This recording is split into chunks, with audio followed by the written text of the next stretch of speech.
నంద్యాల జిల్లా డోన్ నియోజకవర్గంలో TDP YCP నేతల మధ్య రాజకీయ సెగలు రేగుతున్నాయి. టీడీపీ నేత కోట్ల సూర్యప్రకాష్ రెడ్డి విమర్శలకు మాజీ మంత్రి బుగ్గన రాజేంద్రనాథ్ రెడ్డి ఘాటుగా బదులిచ్చారు.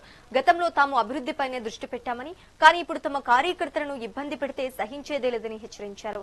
తమ జోలికి వస్తే మనుషులపైన శ్రద్ధ పెట్టాల్సి వస్తోందని, బాధితులకు ఖచ్చితంగా రిటర్న్ గిఫ్ట్స్ ఇస్తామని బుగ్గన చేసిన వ్యాఖ్యలు ఇప్పుడు స్థానికంగా సంచలనం సృష్టిస్తున్నాయి.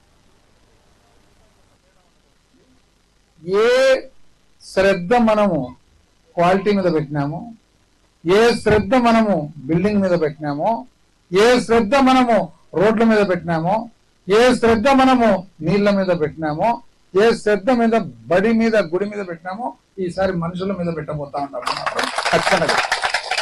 ఖచ్చితంగా చెప్తాము. ఎవరెవరైతే మన సౌమ్యులందరినీ ఇబ్బంది పెట్టినారో వాళ్ళందరికి కూడా అద్భుతమైన రిటర్న్ గిఫ్ట్స్ పోబోతా ఉన్నాయని కూడా చెప్తాము.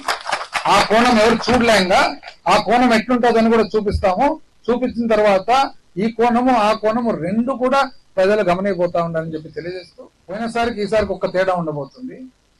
ఏ శ్రద్ధ మనము క్వాలిటీ మీద పెట్టినామో, ఏ శ్రద్ధ మనము